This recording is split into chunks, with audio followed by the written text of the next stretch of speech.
사회 경영제 역사문화 토크 콘서트 오늘 진행을 맡은 신송창우입니다. 반갑습니다. 편안하게 좀 자리에 앉아주시면 바로 진행을 하도록 하겠습니다. 토크 콘서트라서 최대한 저희들이 지금 객석과 가까이 할 수 있도록 자리 배치를 했습니다. 대략 오늘은 콘서트 시간은 한 50분 정도 진행을 할 예정입니다. 그래서 재밌으시면 더 늘어날 수도 있고 그렇습니다.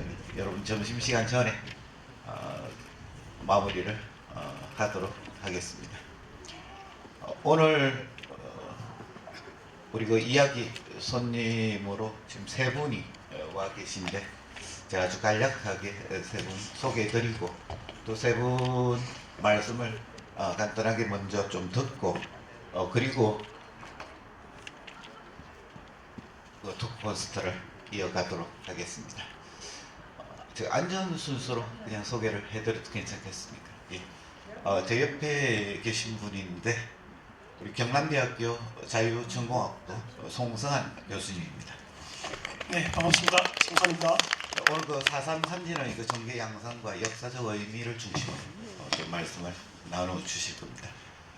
다음 가운데 계신 분은 전 성산아톨 관장님을 지내셨고 또 시인이신 고영조 선생님입니다. 삼진의교의 주역 중에 한 분이 고묘주 선생에 대해서 선조가 되십니다. 오늘 그 발자취에 관한 얘기를 좀 나눠볼까 합니다. 그리고 4.3 삼진 독립어그 기념사업 회장을 맡고 계신 김병현 선생님입니다. 반갑습니다. 지난해에도 여기 이 자리 경영학교에 관한 의미들을 토크 콘서트로 짚어본 일인데 오늘 삼진 독립의교와 경영학교에 관한 얘기를 좀 나눠 주실 겁니다. 여러분 가지고 있는 자료집에 우리 송상한 교수님하고 김병현 회장님의 원고가 좀 실려 있습니다. 그래서 그 부분들을 참고를 하면서 먼저 우리 앞에 계신 이야기 손님 세 분에게 너무 길지는 않고 적절하게 어쨌든 오늘 얘기들을 좀 풀어줄 수 있도록 말씀을 먼저 좀 발제 좀 해주시고 콘서트를 자연스럽게 진행하도록 하겠습니다. 먼저 송성한 교수님. 네, 제가 여러분들 자료집에 따르면 주제가 4.3 삼진의 전개 양상과 역사적 의미라고 이렇게 하고 발제를 준비했는데요. 이 분량으로 합의되는 것 같으면 1시간 훌쩍 넘길 수 있는 분량이기 때문에 이 부분은 여러분들 집에 가셔가지고 한번 자세히 한번 읽는 것으로 대신하고 저는 여기에서 발생 배경 부분에서 왜 하필이면 삼진 지역에서 이와 같은 정말 대연합 시위를 갖다가 기획하고 왜 이 지역에서 이와 같은 독립을 일어났는가에 대한 왜 발생했는가 하는 지역의 어떤 특성을 갖다가 한번 여러분들에게 한번 소개하고 그에 따른 역사적인 의미를 마무리 발언으로 제 이야기를 전개할까 합니다. 많은 사람들은 과연 이 4.3 삼진 의견에 대해서 정부의 4대 의회에 들어간다 할 정도로 대규모 시위였고 조직적인 시위라고 평가를 하고 있는데 하필이면 왜 삼진 지역이었을까? 이걸 갖다가 우리가 한번 살펴본다면 먼저 우리 삼진 지역의 어떤 지역의 역사에서 한번 찾아볼 필요가 있습니다. 한마디로 말하면 이 삼진 지역은 진해현 지역이죠. 조선시대 진해현 지역인데 이 지역을 보면 역사를 보면은 한마디로 말하면 신통찮은 역사를 가지고 있습니다. 신통찮은 역사를 가지고 있습니다. 보면은 고대에는 삼진 지역에 어떤 군현이 설치되어 있는지 알지 못합니다. 없는 걸로 이렇게 나와 있습니다. 그러다가 고려시대에 와서 이제 진해현이라는 이름이 나오고 조선시대에 와서 비로소 지방간이 파견되는, 그러니까 적어도 조선시대 이전에는 삼진 지역은 속된 말로 하면 별볼 없는 지역이었다. 때로는 진주의 속현이라 해가지고, 속현은 아무 권한이 없습니다. 진주의 부사의 지도 행정을 받는, 간섭을 받는 그와 같은 속현 지역이 역사가 장구했고, 비로소 조선시대에 와가지고 겨우 이제 지방간이 파견되니까 그야말로 지방 군현으로서의 어떤 존재 양상을 보여주는 그런 모습을 하고 있는 지역이었다, 이렇게 생각을 해볼 수 있겠습니다. 그러다 보니까 진해인이 되었다가, 조선시대에 와서도 진해인이 되었다가, 잠시 진해군이 되었다가, 다시 또 함안 지역에 편입되었다가, 창원에 편입되었다가, 그래가지고 조선 후기에 와가지고 비로소 진해현이라는 지명을, 그 군현명을 가지게 됩니다. 지방간에 파견되어지고, 그러다가 또 다시 1908년 되면은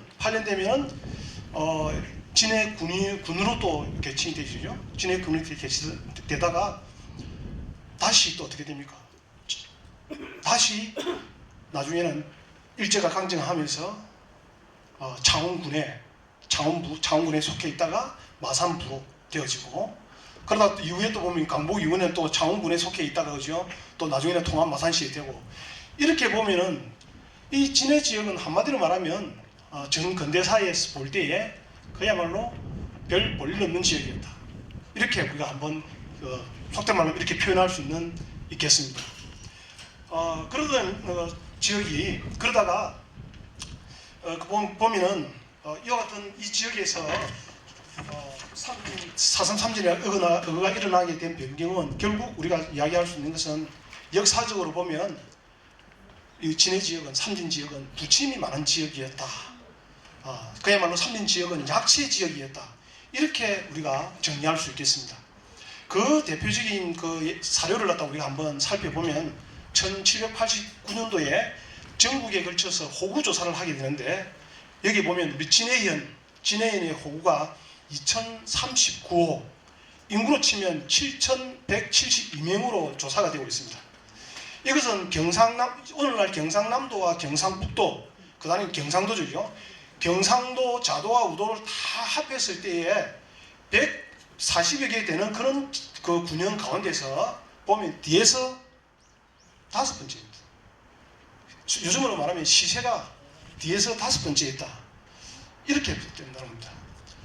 그러니까 조선시대 이전에는 지방간도 없는 지역이었고, 조선시대에 와서는 이렇게 부침이 다른 지역에 편입되고 하는 이런 부침이 많은 이런 지역, 이런 약세한 이 지역을 고려해 본다면 사회 경제적으로 주목받지 못한 지역이었고, 굉장히 차별된 이와 같은 지역이었다, 이렇게 우리가 이해할 수 있겠습니다. 그렇다고 한다면 그 당시에 여기에 진전 삼진 지역에 있는 지역민들은 어떤 생각을 가지고 있겠습니까?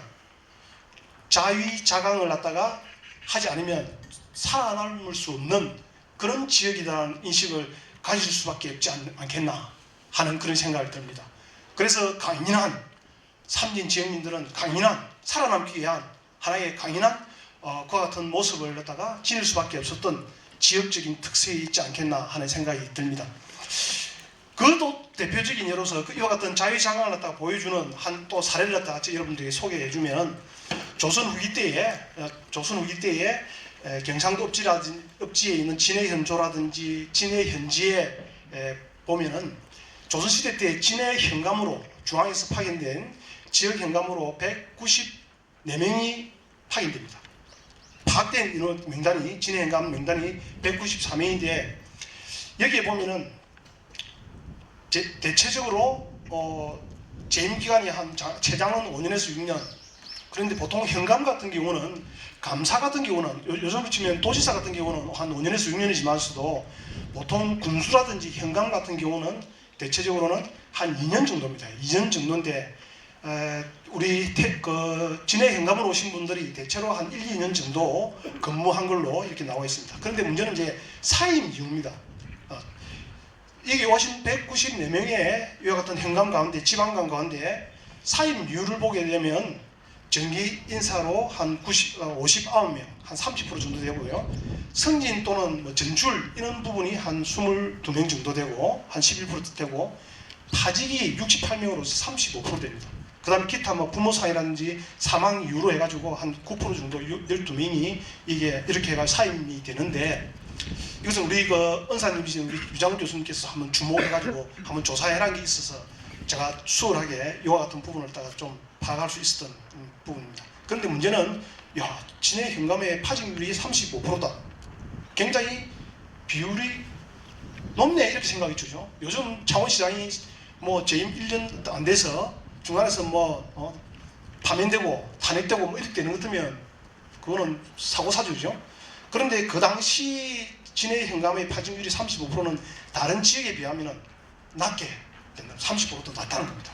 낮다는 건데, 그 대표적인 예를 보면 다른 지역을 보게 되면 해미현감, 충청도라든지 이런 지역에 보면 태안 같은 경우도 해미현감이라든지 태안현감 같은 경우는 교체율이 74%, 53% 이 정도입니다. 그러니까 그 당시 지방가는 중앙의 왕의 조선국왕의 왕을 명을 받들어가지고 지역에 왔기 때문에 죽게 하기면 살기로 잘 통출해야 됩니다. 그래야 중앙간으로 진출하기도 하고 또 더 큰 지방행정간으로 진출할 수 있는데, 그러다 보니까 중앙 지배력이 얼마나 미쳤으면은 이와 같은 지방 간에 대한 감시가 감독이 얼마나 철저한가를 알 수 있겠죠. 그렇기 때문에 다른 지역에서는 적어도 50% 이상의 지방간들이 파직을 당하는 그런 경우가 생기는데, 진해 지역은 35%다. 굉장히 낮았다는 거죠. 이것은 비교적, 한마디로 말하면 비교적 우리 삼진 지역, 진해에는 중앙 지배력이 잘 미쳐가지고 중앙에서 파견된 지방관과 지방간이 요즘으로 말하면 관민이 잘 합을 해가지고 안정적으로 잘 이 지역이 존재하고 있었다, 운영되고 있었다, 지방 지배력이 미치고 있었다 하는 점을 우리가 한번 생각해 볼 수 있는 그런 부분들입니다. 자, 이런 상황에서 일제강점기가 도래했습니다. 일제강점기가 도래했을 때에 지금까지는 조선의 중앙지배력이 잘 미치고 했는데, 일제가 1910년 강점하면서 이 농촌 지역에 있던 이 삼진 지역에 대해서 일제가 가장 주목했던 게 토지조사 사업을 통해 가지고 결국 말해서 우리의 국권을 침탈하면서 동시에 우리 지방과 지방민들에게는 바로 농사 짓는 사람에게는 토지가 제일 중요하고 한데, 그런 부분들이 상당한 영향을 미치기 때문에 농민들에게 있어서는 어쩌면은 전 근대 조선시대보다도 일제의 식민지 침탈이 더 강하게 왔지 않았을까 이렇게 생각이 됩니다.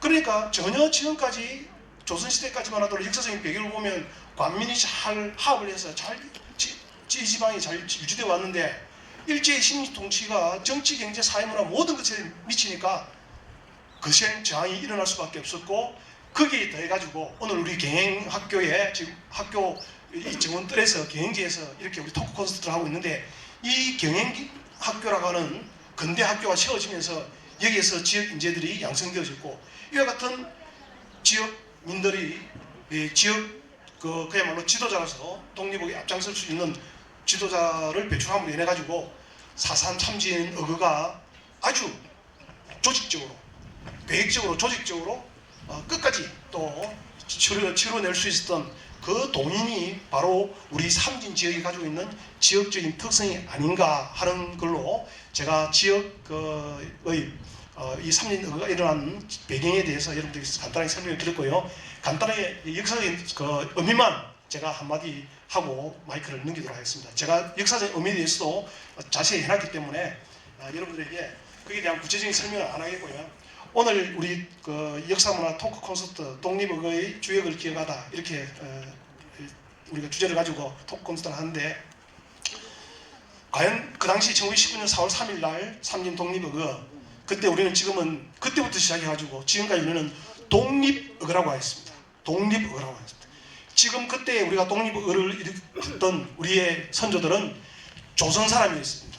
조선의 나라라고 생각했고, 나는 조선 사람이고 진해현 사람이고 삼진민이라고 생각했습니다. 그래서 일제로부터 독립을 해야 되겠다고 생각해서 삼진 독립의거를 일으켰습니다. 자, 그러면 일본의 입장에서는, 일제의 입장에서는 삼진 독립의거를 어떤 시각으로 봤습니까? 조선 사람이 조선의 독립운동을 일으키기 위해서 참 잘했다, 참 잘했어요 라고 생각했더라면 우리의 파리사를 비롯한 수많은 부상자도 생기지 않았을 것입니다. 총탄을 쏘지도 않았을 것입니다. 탄압도 하지 않을 것입니다. 결국 그들은 일본 제국주의 입장에서는 4.3 삼진 의거는 반란이었습니다. 대일본 제국의 국가 체제를 따가 전복하려고 하는 반란이라고 규정했기 때문에 그때 무력으로 진압을 했습니다. 지금으로부터 100년이 지났습니다.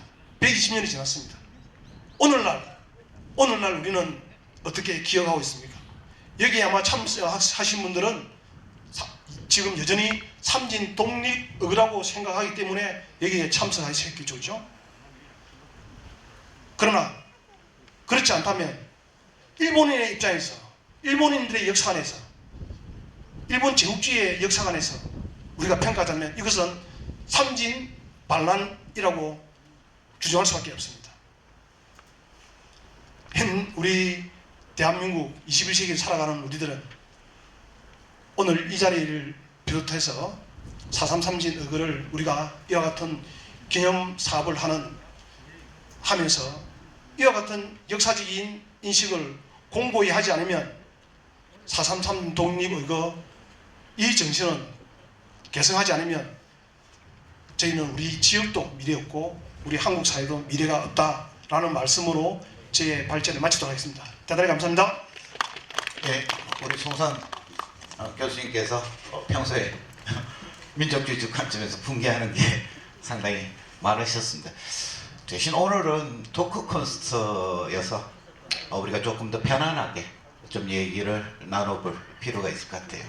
지금부터는 제가 좀 일방적으로 조금 더 편안하고 좀 유연한 얘기가 될 수 있도록 좀 진행을 좀 독점해서 좀 하도록 하겠습니다. 먼저 우리 송상 교수께서 우리 지역사적 의미들 왜 이곳에서 삼진의거가 일어날 수밖에 없는가 뭐 이런 것들을 좀 짚어주셨습니다. 일제의 농민 수탈에 관한 얘기들도 좀 있을 거고 그렇습니다.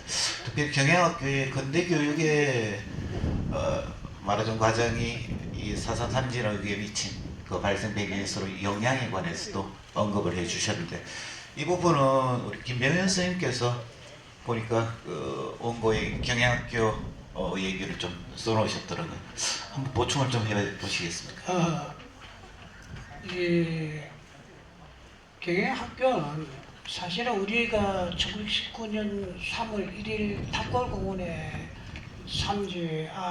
독립만시운동가 그 이후에 4월 3일이거든요. 그리고 우리가 하필이면은 왜 1년 365일 중에 3월 1일이고 왜 4월 3일이냐? 물론 이게 이제 우리 3.1 운동사 시간 보면은 잘 끊으면 잘 없어요. 그래서 제가 그거를 연구를 해보니까 이 고종 황제가 우리가 이제 이시조선을 좀 알아야 되거든요. 그 이시조선이 1392년부터 1910년 518년 동안 역사를 가지고 있다고 합니다. 그때 고종 황제가 1919년 1월 22일 날 서거를 하셨어요. 그러면 옛날에 왕이 돌아가시면은 이 약 5개월 동안 장례식을 하는데 일본의 그 1910년 그 8월 27일부터 이미 일본 이제 식민지 한일합병 이후에 식민정지에 들어갔거든요.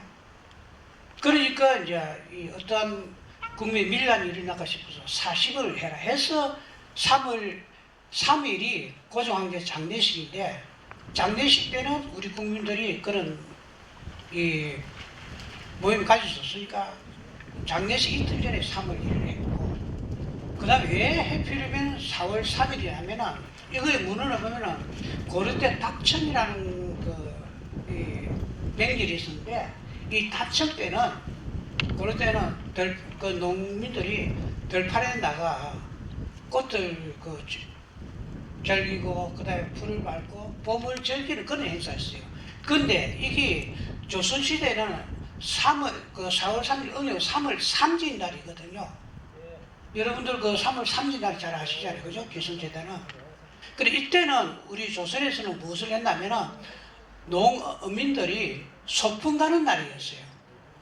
그래서 이제 그 바른지가 이러한 그 내과에 한 이유도 우리가 그 조선 소풍 가면은 깊은 계곡이나 내과에 가서 이 동네 사람들이 술과 음식을 장만하고 가는 그런 해치였단 말입니다.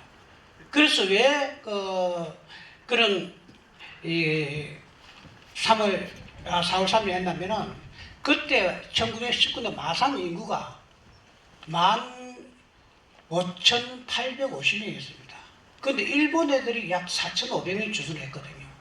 그 다음에 시마산 이쪽을 해가지고 삼지민의 인구가 3,100명이 있는데 일본 애들이 2,680% 일본 애들이 다 살았거든요. 근데 그 일본의 그 80%인데 우리가 그 시위운동을 한다? 독립마장 이건 있을 수가 없는 일이거든요. 그러니까 그거를 이제 가장하기 위해서 4월 그 3일 날을 3월 3일 날을 그렇게 선택을 해가지고 나 소풍 가는 식으로 해서 3, 4, 5로 군정들이 모이도 일본은 거기에 대해서 별로 그 관심을 안 가졌다. 그런데 그 4월 3일 날 우리가 이 희생자가 당일날 이 8분의 그 희생자 22명의 그 부상자가 있었고, 그 다음에 경상전은 이 내과에 그 한방눈이 떨어져서 그렇게 그 당시에 흰옷을 입었으니까 그렇게 많게 해서 그때에 우리 성계 건호공 우리 성계께서 그 치료배라든지 그 부상 수습을 다 한 거죠. 그래서 그때에 그 우리 이 파리사 도로 중에서 김수동, 변갑석, 변상복 이런 분들이 경영학교에 다 출신들이고, 그 다음에 4.3 독립 만세의 그 주역들이 대부분 다 삼지면 경영학교 이 출신들이었습니다. 이 경영학교의 힘이 무엇이냐? 그냥 배우고 그냥 공부를 하는 것이 아니고 민족의 혼과 앞으로 민족의 비전을 위해서, 그래서 우리 선생님이 우리 그 경영제도 마찬가지 아닙니까? 존경할 경제다가 행할 행제였단 말이에요. 그러니까 우리가 알면서 실전을 해야 된다. 그러면 현대와 비교해보면은 우리는 아는 사람들이 가령 이렇게 실전하면 세계가, 이 나라가 어떤 꼴이 되고 있습니까? 그죠? 그러면 지식인들이 참여를 했고, 지식인들이 이 경영학교에 그 교훈을 받아가지고 그 영향이 됐다. 이렇게 말씀을 드렸습니다. 예. 경영학교 출신들이 4.3 산진 의거의 주역들이었다라는 말씀을 지금 하셨습니다. 송상 교수님께서 여러 가지 역사 연구를 하셨는데, 보통 우리 4.3 산진의 그 4대 의거로 꼽히지 않습니까? 방금도 우리 김병현 선생님께서 농촌 지역의 특성이 반영된 측면이 있고 이 경영학교가 큰 역할을 했다라고 하는데, 보통 우리 마산 지역 혹은 다른 지역과 비교했을 때 어떤 차이 나는 양상들이 좀 있는 겁니까? 네, 특히 이제 이게 이제 4.3 산지들의 어떤 가지는 지역사적인 의미가 크게 제가 볼 때는 한 2가지 정도 저는 들고 있는데요. 뭐 전국적으로 일어났다는 건 전국적으로 일어났으니 그렇고, 지역적인 차원에서 굉장히 계획적이고 체계적이고 조직적이고, 그리고 마지막 결과까지 시기까지 일어나서 희생자가 발생한 경우는 전국적으로도 하나 손꼽힐 정도다. 다른 지역 같은 경우는 대체로 서울에서 일어났던 그 내용을 가지고서 그냥 들불처럼 번지는 정도인데, 삼진 지역 같은 경우는 우리 변상태 선생님을 중심으로 해가지고 서울의 3.1 독립만세운동을 다 지켜보고 그것을 가지고 바로 내려와가지고 여기에서 우리 자체적으로 지역적인 차원에서 계획하고 준비하고 그렇게 했다는 점에서 굉장히 그 의미가 있고, 특히 또 거기에 더 플러스 되는 게 뭐냐면, 다른 지역 같은 경우는 그렇게 이제 아주 다른 데 영향을 받아서 하다 보니까 장날을 이용해 사람 많이 모인 데서 운집해가지고 만세운동을 불렀지만, 여기 같은 경우는 4월 3일 날 같은 경우 이런 걸 보면 조직적인 동원을 하기 위해서 사전에 변상태 선생님이 각 마을마다 리마다 다니면서 요즘으로 치면 선전선동을 해야 되는 거죠. 그런 분들도 있고, 그리고 또 미리 또 사전 그 태극기를 만드는 준비되지만서도 그 다음에 어떻게 보면 조직하라 했는데 어떻게 했냐면 10인장, 20인장 이렇게 나옵니다.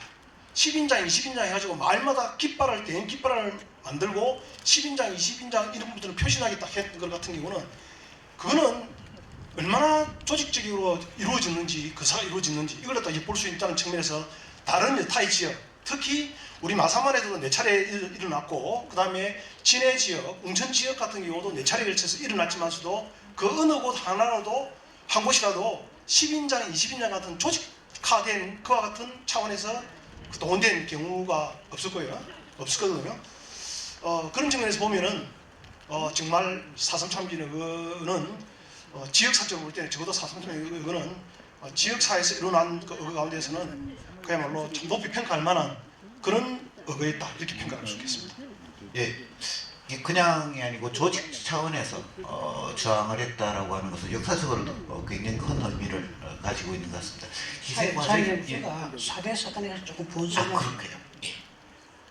우리나라 독립 만세 사건이 전국 1,542군데 일어났거든요. 근데 우리 송 교수님이 상세하게 그 말씀을 드렸습니다만 이 4.3 삼린 독립 만세 4대 사건이 되는데 평안북도 선전읍 사건, 그 다음에 항해대 수완읍 사건, 그 다음에 경기도 화성에 있는 제한리 사건, 제한리 사건은 학살사건이 독립 만세 운동이 아닙니다. 그 다음에 이 삼진 독립 만세 사건인데, 근데 그 4대 사건 중에서 조금 전에 말씀드렸듯이 제한리 사건은 기독교인들 학살 사건이었고, 그 다음에 이 평안북도 선전읍 사건은 미국에 있는 남북 감리교회 그 교인들이 주도를 했고, 그 다음에 항해도 수완은 사건은 손병희 선생님이 천도교거든요. 천도교이죠. 그래 종교에서 주동을 해가 했는데 그에 나머지 1,542개 4군데만 그 사례사 그 다음에 나머지 우발적이 있거든. 그래 여기는 조금 전에 송 교수 말씀드린 아주 친밀한 계획과 그 일본 애들이 85% 감시를 하는데 목숨을 걸고 조직적으로, 체계적으로, 보안적으로 그렇게 했는데 그래서 그 한 군데 태극기 제작소가 이게 굉장히 학교거든요. 굉장히 학교고 그 다음에 선구사에서 소형태 그래 아주 조직적으로 했다는 것이 이 4.3 삼일 독립 만세 사건의 그런 특징이라고 이렇게 말씀드리겠습니다. 권 선생님 언제든지 뭐 하실 말씀 있으면 바로 참여하셔도 되겠습니다. 방금 그 조직적 대응이라고 하는 점과 관련해서는 우리 송상 교수님 발제문을 보니까 그 대동청년단 그 조선 국권회복단에서 활약했던 말하자면 변상태 선생님의 얘기가 나와 있어서 아무래도 그런 것들이 영향을 미쳤지 않았겠습니까? 네, 맞습니다. 실질적으로 4.3 삼지의 주역이라고 물론 수까지 똑같습니다. 참여하고 이름도 없이 만세 부르는 사람도 우리 역사적으로 동일한 평가를 받아야 마땅한 인물들이고요. 대표적으로 이제 늘 알려진 인물이 이제 변상태 선생님이신데 이 변상태 선생님 같은 경우가 바로 사실 조선 대동단 하면 이거는 사실은 비밀 결사 조직과 마찬가지입니다.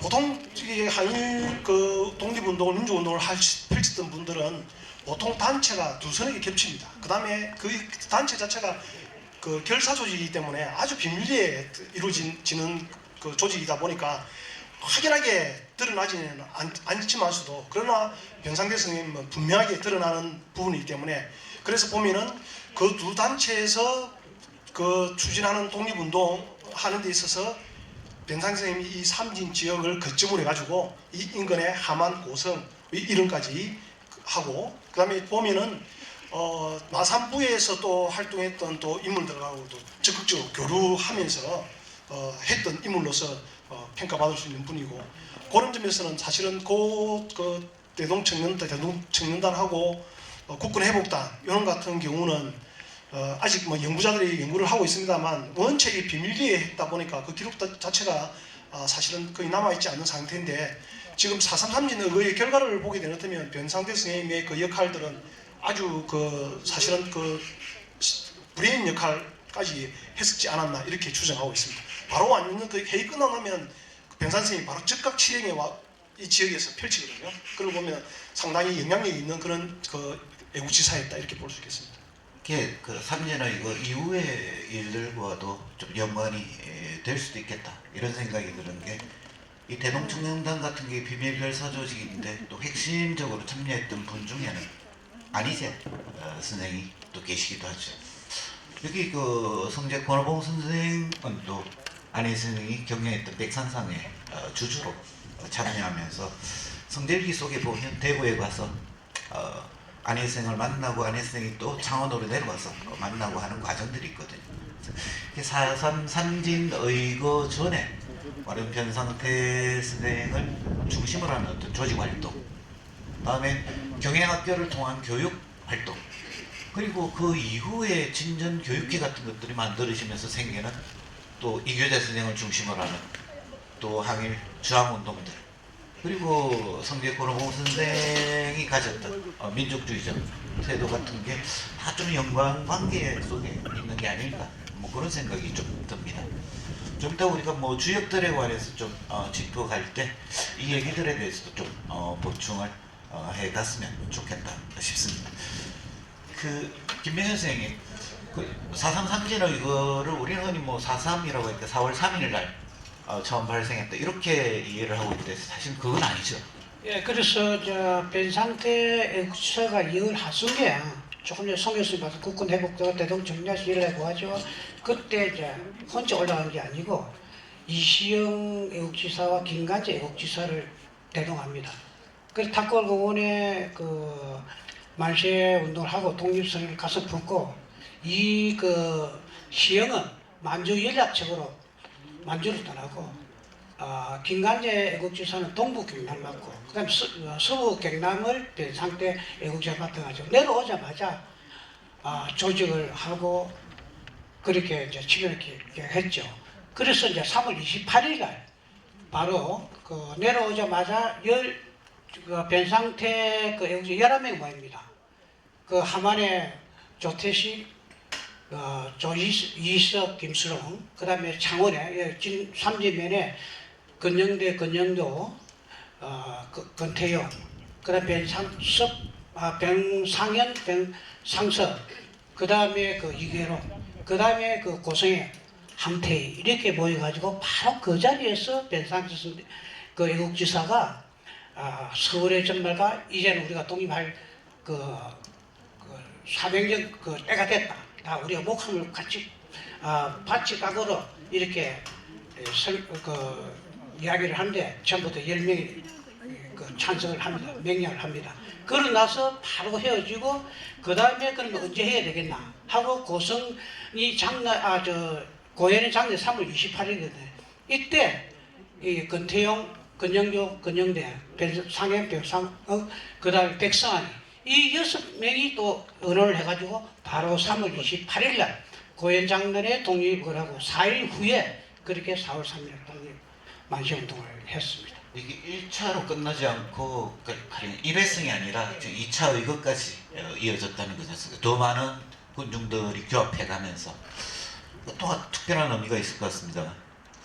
예, 실제로 전국적인 독립만세운동의 날짜를 보면 대체로 장날입니다. 전국적으로 어디서나. 그 당시로서는 사람이 잘 모일 수 있는 제일 좋은 날이 장날입니다. 그래서 전국의 모든 3.1 독립만세운동의 날짜는 대체로 장날, 각 지역마다 장날에 펼쳐진다는 점하고, 그런데 우리가 이제 4.3 삼진의회 같은 경우는 또 장날이면서도 또 그 당시에 그 독립운동의회가 얼마나 열망이 큰가는 적어도 음력으로 계산해 보면 이 시기가 농번기 농민들에게서는 이제 논에 물대고 뭐 준비해야 될 그런 아주 바쁜 그 시기였음에도 불구하고 우리 삼진 지역에 보면 8천에서 9천 뭐 제일 작게 봐도 동아일보 기록에 보면 작게 잡아갖고 뭐 3천 이라는데 3,500 정도 되면은 그 당시 삼진 지역민 전 주민들이 다 나오거든요. 그런데 대체로 또 일본 기록들에도 보면 8에서 9천 정도 나오는데 그 정도 되면은 전 삼진 지역민들하고 인근에 있는 고성, 함안 여기서 다 이 고연 장날에 이용해 가지고 여기에 독립만세 운동에 자발적으로 참여하기 위해서 모인 분들이기 때문에 이것을 보면은 한마디로 말해서 전 우리 삼진 지역뿐만 아니고 주변에 있는 지역까지도 하나 연대해서 이루어진 그런 삼진 어그라는 의미에서 또 다른 또 지역사적 의미도 또 부각할 수 있겠습니다. 참여 숫자도 사실 뭐 지금 현재도 상상하기 어려울 만큼 굉장히 많은 분들이 참여를 하셨고, 그 1차 의거 때 여기 비석이 있습니다만 저기 애국지사 백당 권영조 선생 비석이 우리 경행제 전마당에 있습니다만 그때 검거되셔서 손가락이 잘리는 고문을 당하시기도 했고 그렇습니다. 2차 이거 일어나기 전에 좀 권태용 선생 얘기도 나왔는데, 참고로 이게 오스리 출신이고 바로 그 3년 의거 때 말하자면 체포의 대상이었지만 체포를 피해서 체포 당하시지를 않으시고 바로 만주로 건너가셔서 이분은 그 임시정부 제가 알기로 항모부 서기를 지내시기도 했고 계속해서 독립운동에 헌신하시다가 중국 충칭에서 돌아가신 걸로 알고 있습니다. 이러한 것들의 결정적 계기가 바로 이 4.3 삼진의 그 경험들이 말하자면 그러한 어떤 삶을 이끌었다, 또는 이교재 선생과의 관계 같은 것들도 크게 영향을 미쳤을 거로 그렇게 생각이 좀 되고 있습니다. 언제 기회가 되면 아마 그런 부분들도 우리가 꼼꼼히 좀 짚어가야 되지 않을까 생각이 듭니다. 아시다시피 그 2차 의거 때는 향교와 사동교로 진출을 해서 이제 8분이 돌아가시게 되는 그 순국의 현장이 벌어지게 됩니다. 근데 제가 이제 궁금한 게 하나 있었습니다. 일단은 사동교는 알겠습니다. 그 창의탑이 서 있고 거기가 어쨌든 뭐 일본 헌병대와 마주쳤던 곳인데, 향교라고 하는 그 이전에 집결했던 공간이 있던데 지금 그 향교는 어느 쪽입니까? 근데 그게 이제 역사적으로 사태 표현을 잘못한 건데, 지금 그 사동교 있잖아요. 그 지금 저기 우리 사동. 원래 그게 항생리 다리였거든요. 항생리 항생리 다리를 항교라고 했는데 사동교 다리는 역사적으로 잘못된 표현입니다. 그리고 아까 그 왜 그 단실에 이 많은 군중들이 이렇게 그 아까 송 교수 말씀 뭐 적게는 3에서 많게는 뭐 7, 8건 한 그때 3.1 운동사도 한 7정도 있더라고요. 근데 여기는 이제 이 집성촌이 거의 산지대가 있었거든요. 그 오수에 보이는 밀양박씨하고 안동건씨, 구간의 성주이씨, 그 다음에 이제 초계 그 양촌에 초계변씨, 그 다음에 안동김씨, 그 김해김씨, 달성서씨, 문평서씨, 이분들이 가까이 있으니까 그분들이 아까 말씀드린 그 조직을 한 12장, 22장 이거는 있을 수가 없거든요. 그 이스라엘 모세가 그 재판할 때 혼자 하면 안 된다 해가지고 자기 그러면 10부장, 100부장 이렇게 나눠서 했는데 거기서 그 지시 정보를 얻는 거니까 12장, 20부장 300개 빼고 앞에서 전부 리더를 했단 말입니다. 그러니까 여기 이람리에서 그 한교까지 가는 데는 지금 지상로에서는 2km밖에 안 되지만 약 14km 정도 됩니다. 그럼 14km 아침 9시에 모여갖고 오후 2시에 도착이 됐으니까 5시간이 걸었다 이겁니다. 그런데 그 군중들이 7,000명 내지 9,000명이 헤어지도 않다는데 이거는 대단한 우리 역사상 이런 대단한 삼진민의 그 불굴의 의지와 그 독립운동의 그런 강력한 사명감과 그런 행동심, 그런 의지력은 이 나라에서는 진짜 이것만은 우리가 현 시대에 삼진 독립만세 삼진면 이 주민들의 을과 혼을 지금 우리는 그 역사적으로 이제 증명해야 되나 이렇게 생각됩니다. 자연스럽게 그 2차 유교 때 8의사분이 김수동 의사님, 병갑섭 의사님, 변상복 의사님, 김영환 의사님, 고묘주 의사님, 이기봉 의사님, 김호현 의사님, 홍두익 의사님인데 지금 가운데 우리 앉아 계신 선생님께서 바로 이 고묘주 의사님의 말에 후손에 해당이 되십니다. 그래서 먼저 고묘수 의사에 관해서 선생님 좀 찾아보신 것도 좀 말씀을 해 주실까요? 제가 그 원더니 위원장한테 우리 문중 자랑을 했어요. 그게 고 묘주 우리 선대가 계신다. 근데 사실은 이게 포털이나 다른 데는 고앙주라고 나와 있습니다. 그 밑에 보면은 날일자 밑에 토끼묘가 들어있는 것이 묘자고, 그 다음에 이제 공자에다가 우방을 쓴 게 앙자입니다. 원래가 고앙주예요. 예, 우리 할아버지 선대가. 그랬더니 난데없는 걸 이 토끼에 앉혀가지고 물을 먹이고 있습니다. 자, 그래서 뭐 다 훌륭한 문중이지만은 저한테 뭐 우리 선대 얘기를 하라고 그랬으니까 그것만 조금 얘기하고 들리겠습니다. 오늘 아침 제가 한 7시 반에 여기 왔습니다. 그 양촌리에 가서 그 어디에 그 뚝이 있습니다. 그게 뚝에서 양촌을 이렇게 내려다봤습니다. 그게 평촌댐이에요. 평촌댐에서 이제 내려다봤다.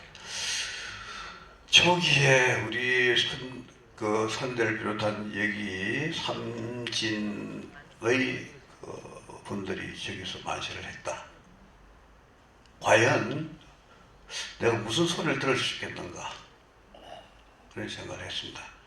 두 분께서 얘기하실 때는 상당히 서사적이고 저는 그냥 감성적으로 얘기하는 겁니다. 무슨 얘기를 하시는가. 그래서 어떻게 생각했습니다. 예전에 마리아 테레사 여사가 이렇게 기도를 하고 노벨상을 받을 때 기도를 하는데 기자가 옆에서 물었습니다. 수녀님, 기도를 하면 하나님이 뭐라 그러십니까? 이렇게 물었어요. 테레사 여사께서 하나님은 듣습니다.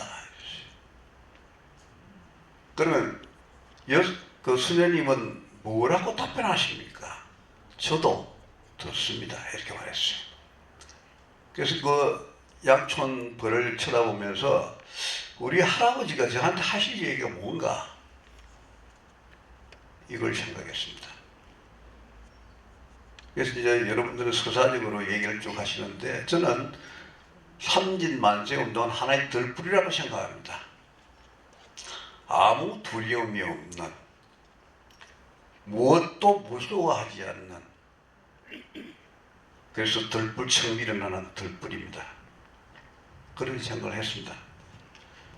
그리고 제가 중학교 2학년 때 그 김유열 시체를 이렇게 인양해서 마산 도립병원에 안양했습니다. 그때 그 마산 도립병원의 간호여고가 있었습니다. 간호여고 학생 해당하던 분이 양말년 씨입니다. 그분이 후일에 3.15 운동의사로 되시가지고 쭉 공헌을 인정을 하시가지고 이렇게 지내셨는데 올해 1월 1일 돌아가셨습니다. 그분이 학생회장을 하셨는데 저를 김주열이 시체실로 끌고 갔어요. 그다음 뭐 김주열인지 누군지 몰랐죠. 중학교 2학년이. 근데 그 이제 흰 포장을 이렇게 탁 들으시니까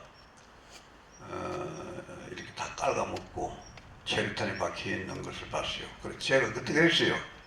아, 누야, 이거 무섭다야. 이랬거든요. 그러니까 고등학교 여고 3학년인 그분이 저한테 이렇게 했습니다. 두려워하지 마라. 남자가 신념을 가지면 두려운 게 없다. 이런 얘기를 했어요. 나는 고등학교 3학년 여학생이 그런 얘기를 어디서 주워들었는지 너무 깜짝 놀랐어요. 그런데 그분이 실제 행동했어요. 3.15 때 만세를 하는데 나가면 앞으로 하는 것을 그 도립병원 앞에서 시청까지 가는데 제일 선동했습니다. 실제 그랬어요. 그런데 다 지나고 나서 내가 그랬습니다. 누야는 신념이 어디가 차있노? 그게. 그래. 두려워하는 마음을 가지면 신념이 안 생긴다. 역설적으로 두려움은 신념이 있으면 두려움이 없다. 그 생각을 했습니다. 그래서 나는 삼진만세에 오신 그 많은 삼진 면민들의 그 마음은 두려움이 없는 마음, 신념을 가진 마음, 그게 아니겠는가. 특히 이제 고항주 선대를 얘기하려고 그러면은 다 가문들이 다 여기 계신 분들이 다 훌륭하신 분들이죠. 산들이 계신 분들, 그 만세에 오셨던 분들이. 근데 이제 우리 문중은 이렇습니다. 우리는 그 장흥백파라고 해가지고 고시 문중이 그 임진왜란, 의병대장 고경명 선대를 이렇게 제일 중심에 두고 제일 선대를 보고 그 앞에 이제 중시도가 있는데 그때부터 중시도 19대째가 고경명 그 선대이십니다. 근데 그분이 그 할아버지가 큰아들 작은아들 데리고 그 다음에 식솔을 다 거느리고 금산전투에 갔습니다. 약 6,000명을 이끌고 갔어요. 거기서 고경명 할아버지와 아드님인 고인우 작은 아들이 둘째 아들이 전사했습니다. 그래서 전사하고 나서 그거를 복수하겠다고 온 사람이 누구냐? 고종후입니다. 그렇게 진주성에 왔죠. 최경에, 그 다음 김천일하고 같이 왔습니다. 그래서 고종후 이 할아버지께서 거기 오셔서 진주성 싸움에서 돌아가셨죠. 자결 하셨죠. 그 세 분이 다 자결했습니다. 제가 왜 이 얘기를 하냐면은 아버님하고 동생이 돌아가셨다고 그 원수를 갚겠다고 오신 분이 장남인 고종호 할아버지입니다.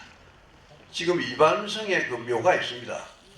그때 더 한 거는 고앙주 그 선대님의 10대 선대가 고종호입니다. 근데 6대 선대가 할아버지가 묻힌 땅에 오겠다 해서 세 분의 형제가 이반성에 있는 그 발산리로 이사를 왔습니다. 우리가 할아버지가 계신 곳에 가야 된다. 이래가지고 그 이반성에 왔습니다. 세 분이 왔습니다. 고현창, 고한현, 고한일 이분이 왔습니다. 그리고 이 중에서 한 분이 이람리로 갔습니다. 그러니까 고앙주 할아버지의 6대 조조, 6대 조 중에 한 분이 그 고앙주 선생님이 계시는 그 마을 이람리로 갔습니다. 아마 그와 관련돼서 고앙주 선생께서 그런 정신을 이어받지 않았겠는가. 그리고 보면은 거기에 그 할아버지의 어머니께서 그 초계 변시예요. 그 삼진만시 사건에 그 변시 가문들이 많이 참여했잖아요. 그 집안들이에요. 그래서 이게 뭘 이렇게 하는 거는 이 문중의 어떤 그런 기질이 좀 있는 게 아닌가. 그냥 못 보는 거야. 그냥 들고 차고 뭐 부시든지 아니면 지가 뛰어들든지 두 개 중에 하나예요. 그러니까 고경명 할아버지나 고종호 할아버지는 뛰어드신 거예요. 다 피해서 도망다니는데 다 죽으려고 이렇게 오신 거예요. 보따리 싸가지고 식소를 거느리고 같이 왔다니까. 누이 동생 이렇게 자매를 다 데리고 다녀왔죠. 그래서 그런 정신이 고항주 의사의 정신에 이렇게 배어든 게 아닌가. 그래서 그런 생각을 합니다. 그래서 제가 이쪽 양춘리 쪽으로 자주 왔는데 이게 작가가 있어가지고 자주 왔는데 그랬어요. 양촌을 다시 보자. 그다음에 총장하던 그 차정인 총장이 그 양촌에 가면 고관이라고 있습니다. 고관. 고관에서 자기가 사실 공부했다고 이제 그걸 가보자 그래서 고갔는데 거기도 그런 정신들이 가득 차 있었어요. 그래서 저는 삼진 만세 사건의 주역들뿐만 아니고 여기 주민들 모든 분들이 이 들불의 주인공이다. 그리고 구국의 신념이 이분들을 두려움에 들지 않게 했다. 그래서 그 부분을 감성적으로 이번 기회에 한번 다시 생각해 봐줬으면 좋겠다. 이런 생각을 합니다. 감사합니다. 그 방금 말씀하셨던 그 복수 의병장 고종우 선생님 묘는 이게 우리 진전면하고 그 이반성면 경계 적산자락입니다. 그 발산 저수지 맞은편에 가면 있고 바로 하나 짚고 넘어가야 되는 거 있을 것 같은데 김병현 우리 회장님 지금 이제 고앙주, 고묘주 지금 인터넷에도 이 기록이 좀 혼란스럽게 되어 있습니다. 어떤 경우에는 묘주라는 게 이명으로 되어 있기도 하고 근데 뭐 보면 한자, 한익 차이가 나지 않습니까? 지금 저기 우리 그 사당에는 어떤 이름으로 지금 모시고 있습니까? 예, 지금 우리 후손님께서 사실은 묘주 고항주인데 그게 옛날에는 이 호적을 다 수기를 하다 보니까 그래서 그 한자를 잘못 쓰다 보면은 묘자라고 또 읽었는가 봐요. 그래서 지금 현재 8.13 묘지나 지금 사당 전부 고묘주로 되어 있거든요. 그래서 8분이 그 당일 현장에서 순국하신 분의 이제 결혼한 분은 김수동 애국지사하고 고묘주 애국지사만 결혼했고 나머지 6분들은 다 미혼이었습니다. 그래서 우리가 사람의 생명이나 목숨 하나밖에 없잖아요. 그 목에 생명이 있다는 목숨이거든요. 그래서 이제 우리가 이 순국을 한다, 의사를 한다, 이걸 한다는 것은 사명감이 없으면 절대적으로 자기 목숨 안 바꿉니다.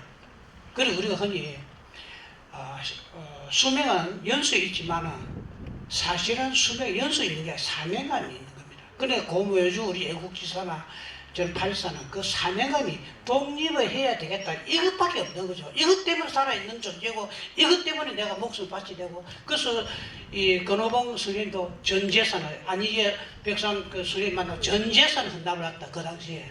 그리고 우리 독립운동을 해보면 목숨을 사명감으로 목숨을 바꿨고 전 재산을 바친 분들이 우리 전부 다 독립운동가다. 그래서 그 독립운동가가 이 시대 그 후손들이나 우리는 그분들은 우리나라 최고의 영웅으로 모시고 그런 영웅을 해야 되는 그런 경제적으로 부흥이 돼서 해야 되지 않느냐. 그것이 제일 우선적인 우리나라 현재 일이 아니야. 물론 다른 일들도 많지만 그렇게 해야 된다. 저는 그렇게 주장을 합니다. 제가 또 참고로 잠시 고왕조 할아버지와 우리 선대 대수를 말씀드리겠습니다. 정치조 다음에 이제 19대 소원이 고경명이고 고경명 할아버지고 그 다음에 20대 소원이 고종우 할아버지입니다. 그리고 고앙주 할아버지는 30대입니다. 고종우의 10대 손입니다. 그 다음에 저는 34대입니다. 그러니까 고앙조 할아버지는 저한테 정조부님이 되시는 겁니다. 대수가 그렇게 되어 있습니다. 그리고 이제 이 가운데 글자 묘앙 이거는 이제 학렬이 아닙니다. 우리는 이제 그 고앙조 할아버지의 그 학렬은 주자 학렬입니다.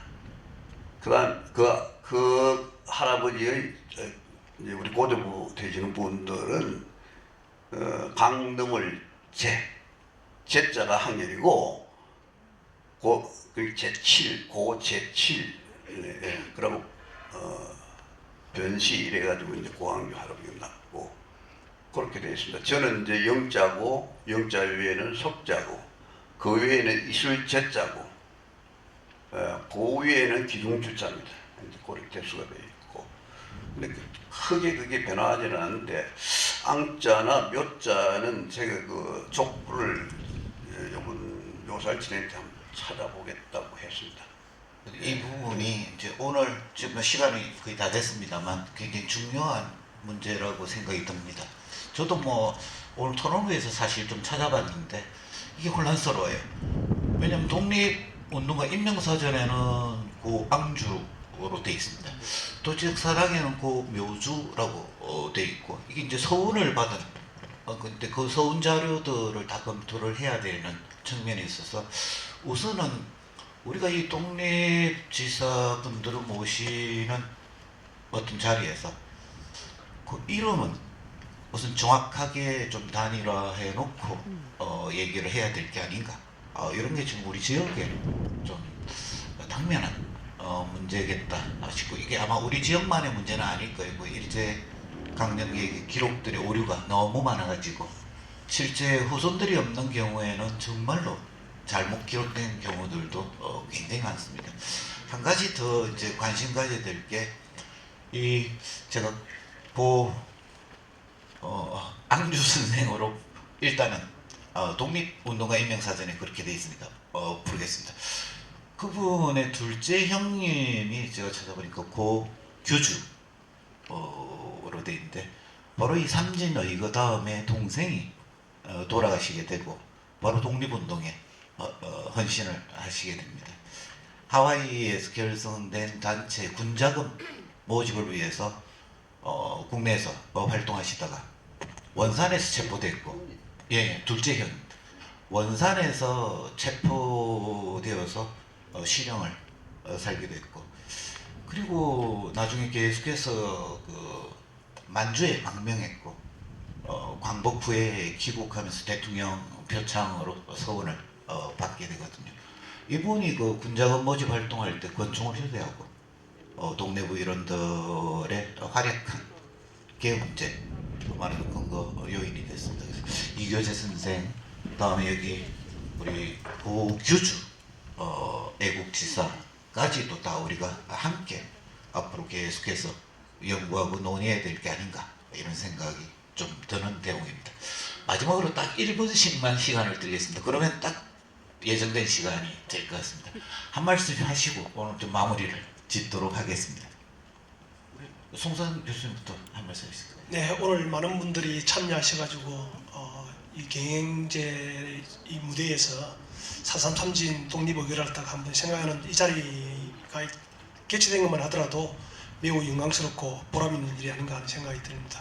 현대를 사는 우리들에게 있어서는 과거가 우리 앞으로 미래의 표징이 된다고 저는 생각되어집니다. 그런 측면에서 정말 4.3 삼진 독립의구로 우리가 영원히 기억됐으면 좋겠다는 말씀을 드리면서 제 발언을 여기서 정리하도록 하겠습니다. 대단히 감사합니다. 저는 뭐 연구자도 아니고 오늘 뭐 감성적인 멘트로 시간을 때우려고 했는데 이런 생각이 듭니다. 이런 기회를 통해서 우리가 눈 떠야 된다고 생각합니다. 우리만 눈 뜰 게 아니고 우리 주위 분들 또 이 나라의 사람들이 모두 눈 떠야 됩니다. 깨닫고 눈 뜨는 계기, 그것이 삼진운동의 불꽃이 아닌가 이런 생각을 합니다. 감사합니다. 제가 그 고규주 애국지사하고 이교재 그 애국지사에 대해서 한 일을 말씀드리고 서울에는 아까 고묘주가 때가 있더라고요. 서울에는 그 항주가 아니고 그 다음에 이 교재 애국지사 고규주 애국지사 얼마나 되냐면요. 김구성쟁이 그 상해 있을 때 그 오는 팔이 조왕규였거든요. 조왕규보다 이 교재 그 애국지사 고규주 애국지사 더 믿어가 총 자금책을 하고 연락을 했거든. 그러니까 오히려 우리가 독립운동 그런 이호재하고 고규주 이 두 분이 주축을 해가지고 독립운동 자금이라든지 늘 붙여본 일입니다. 그래서 제가 마지막으로는 단지 단지 실정성 역사를 믿어 미래가 그게 그 처칠이 또 연구해서 처칠이 했습니다. 그리고 그 도산 안상호 선생은 우리의 정신은 3.1 정신을 우리의 최대 의무는 3.1 정신을 잊지는 안 된다. 이 두 가지만 오늘 오신 열에 우리 내림께서 꼭 기억에 역사를 여민 일이 같다. 우리 최대 업무는 3.1 정신을 기억하는 것이다. 이거를 좀 명심해 주셨습니다. 감사합니다.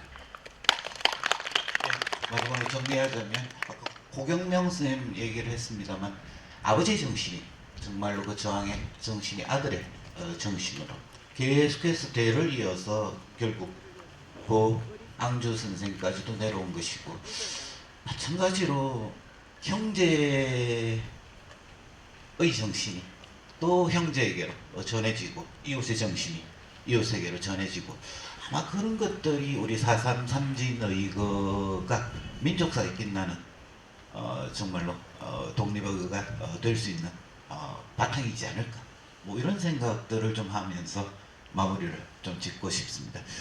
아무튼 토크 콘서트, 역사 콘서트 이런 걸 마당에 앉아가지고 1시간을 앉아 계시기는 참 어렵습니다. 그래도 여러분께서 굳이 이 자리를 지켜주셔서 고맙다라는 말씀을 제가 대신해서 좀 드리도록 하겠습니다.